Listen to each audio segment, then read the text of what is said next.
Olá, irmãos e irmãs. A nossa aula de escola dominical de hoje estará baseada no texto de Romanos, capítulo 12, e nós vamos tomar 3 versículos para a nossa reflexão. O versículo 15, o versículo 18 e o versículo 21.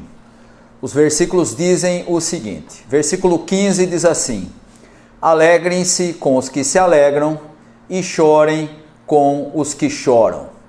Versículo 18 diz assim: no que depender de vocês, façam todo o possível para viver em paz com todas as pessoas. E o versículo 21, o último do capítulo, diz: não deixem que o mal vença vocês, mas vençam o mal com o bem. Nós escolhemos esses 3 versículos do capítulo 12 de Romanos, capítulo que traz alguns aspectos interessantes da vida cristã, e é nesse capítulo que Paulo trata de algumas das características de quem serve a Deus, da vida daquele que serve a Deus. Logo no começo do capítulo, Paulo fala que é preciso que aqueles que seguem o exemplo de Jesus Cristo tenham uma mudança de mentalidade. É preciso que haja mudança na mente daqueles que creem em Jesus Cristo para que vivam uma vida que agrade a Deus.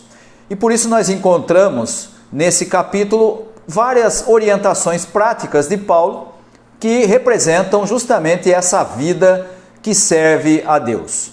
Nós escolhemos 3 versículos, apesar do capítulo todo trazer vários aspectos, nós escolhemos 3 versículos para focar em alguns aspectos que julgamos importantes nesse período que nós estamos vivenciando, período em que ainda estamos atravessando a chamada pandemia do Covid-19. Eu gostaria de chamar a atenção para as expressões que aparecem nesses versículos que nós lemos. O versículo 15, que é o primeiro da nossa conversa, diz que nós precisamos nos alegrar com os que se alegram e chorar com os que choram.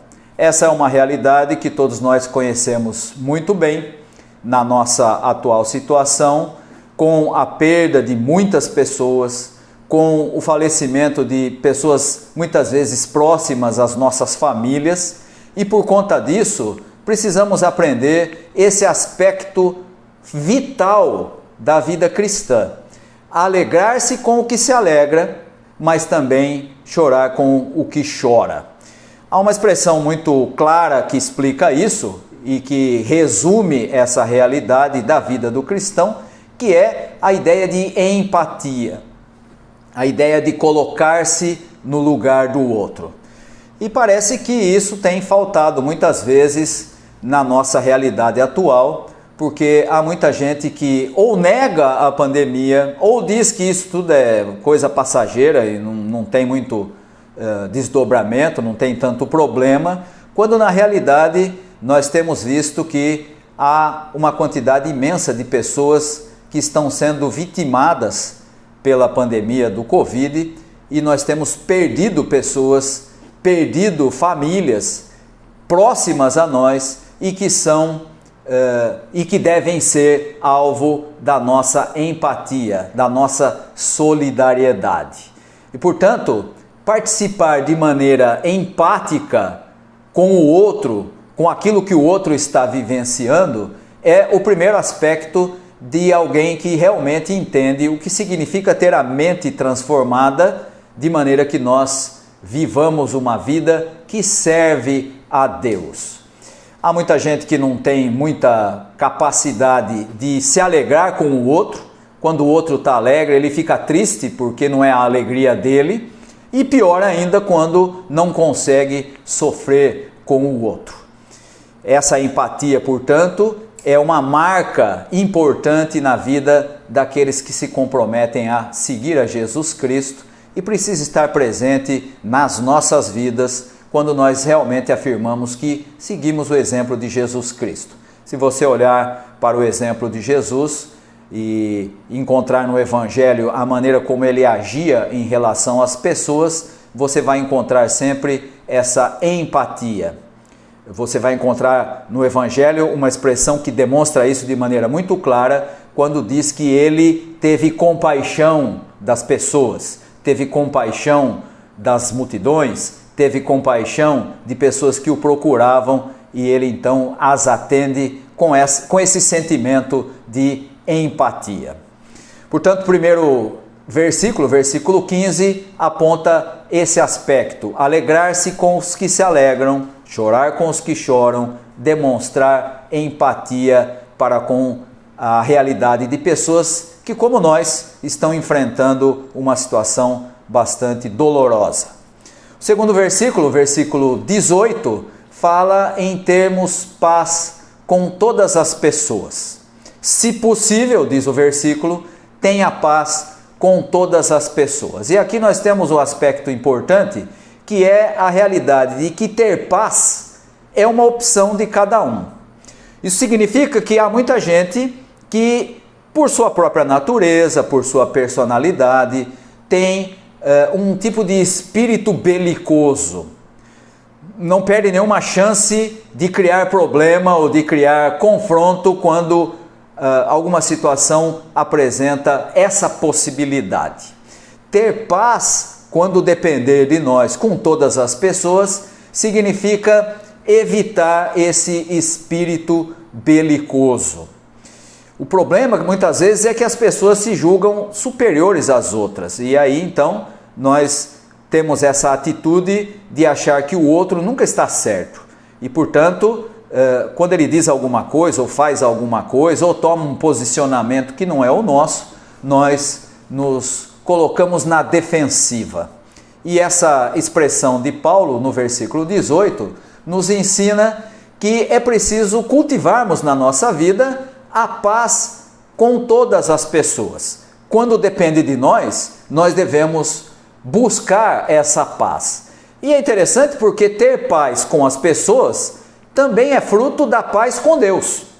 Ou seja, quando a pessoa não está em paz com Deus, dificilmente ela vai buscar essa paz com as outras pessoas.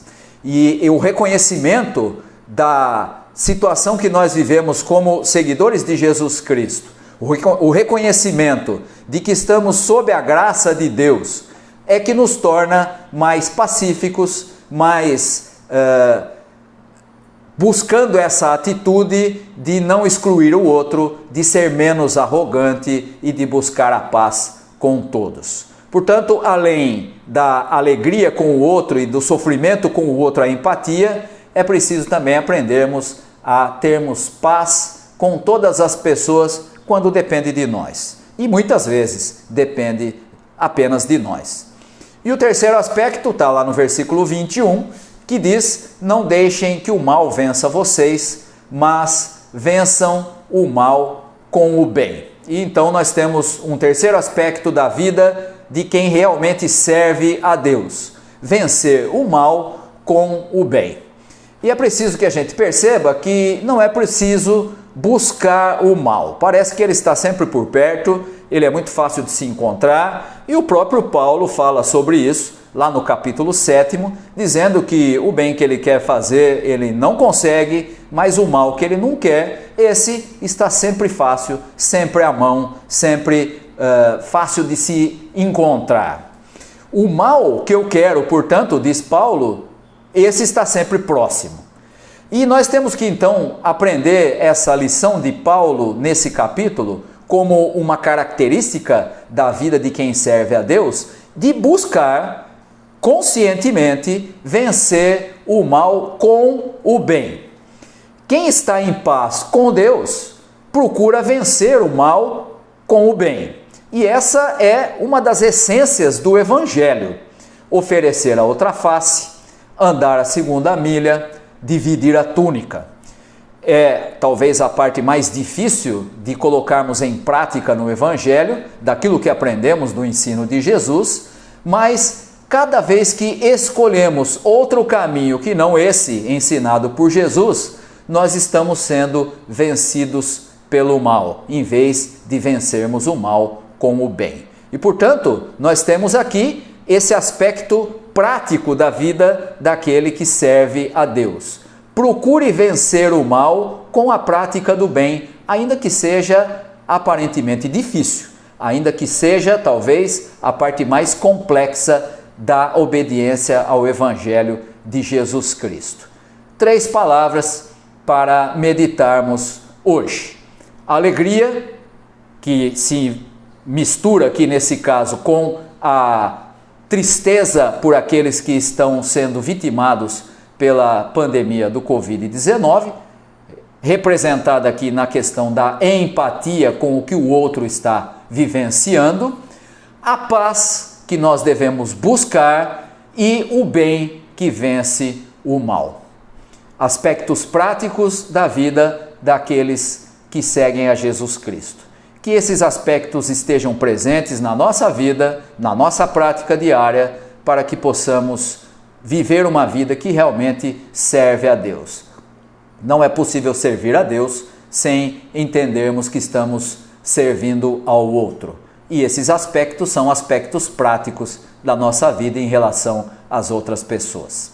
Que elas estejam presentes na nossa vida, estejam presentes na nossa prática e que nós possamos, então, na nossa vida diária, apresentar essas características da vida de quem serve a Deus. A empatia, a paz e o bem. Que Deus abençoe a cada um dos irmãos. Amém.